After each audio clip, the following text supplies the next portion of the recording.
Et des quartiers nord de Marseille à la Seine-Saint-Denis en passant par les zones rurales, son association travaille depuis 1 an d'arrache-pied. Bonsoir Abdelhaï El-Badaoui. Soyez le bienvenu sur TV5 Monde. Vous êtes le fondateur et président de l'association Banlieue Santé. Alors commençons par ces indices sociologiques et épidémiologiques qui tendent à montrer que c'est une maladie du pauvre, la Covid-19. Est-ce que c'est votre constat ? Les chiffres l'ont indiqué. En Seine-Saint-Denis, plus de 127% de surmortalité pendant la période du début de la Covid. Et puis effectivement, c'est une population qui aujourd'hui vit un millefeuille d'inégalités sociales. Et notre travail à nous, en tant qu'organisation, puisqu'on est un collectif de professionnels de santé, c'est construire des process qui permettent de raccorder les patients au parcours de santé et démocratiser la santé pour ces publics-là, pour que ces publics-là soient assez outillés pour comprendre la santé, comprendre qu'est-ce que la Covid, qu'est-ce qu'une pandémie et qu'est-ce qu'aujourd'hui, comment on se protège. Et justement, un gros travail d'information sur le terrain auprès des personnes notamment qui sont contaminées par ce virus.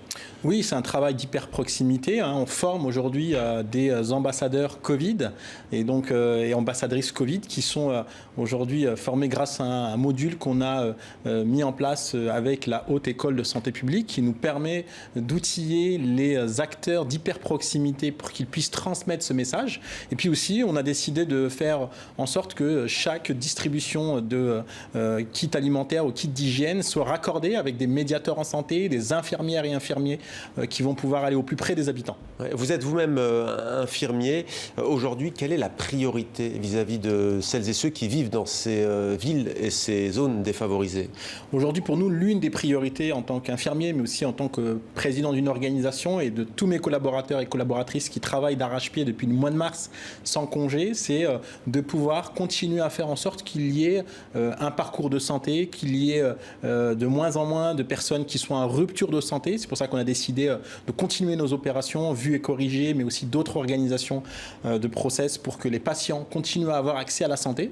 Donc l'objectif principal, c'est l'accès à la santé, mais aussi de protéger les populations les plus fragilisées en leur permettant de se confiner et de continuer à être confinés pour certaines. Et pour ce faire, vous utilisez plusieurs langues, notamment via une application, c'est ça, réalisé par un Breton, il me semble. Un Breton, Erwan Kézar, de Contournement, qui nous a beaucoup aidé pour créer une application pour, je dirais, traduire les messages de santé publique par des professionnels de santé pour que les populations les plus éloignées du système de santé aient accès à qu'est-ce que la distanciation sociale et tous ces messages.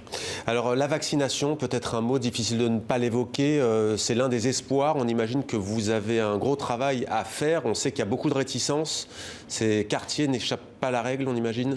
Alors effectivement, vous parlez d'espoir. Nous, Banlieue Santé, on est là pour dire qu'il y a de l'espoir. Effectivement, le vaccin est probablement un espoir et c'est ce qu'on dit aux patients. Orientez-vous vers les médecins de proximité, vos médecins généralistes pour qu'ils puissent vous aider à comprendre et à vous conseiller parce que le médecin est un lien social et c'est le premier recours aux patients.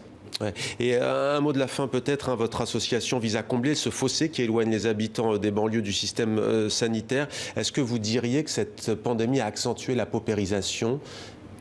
Cette pandémie, d'ici, on l'a dit, fin d'année 2020, il va y avoir 10 millions de pauvres, 1 million de plus que l'année dernière. Et donc, ça va accentuer davantage et, je dirais, créer des fractures. Donc, on est là aussi pour créer des dispositifs pour raccorder les habitants à la santé. Et donc, on va continuer à s'engager et à créer des dispositifs clés en main pour vraiment toucher les publics les plus fragilisés. Et ne pas perdre le lien en cas de 3e confinement. Merci beaucoup d'être venu sur notre plateau. Abdelhaï El-Badaoui, merci à vous. Merci.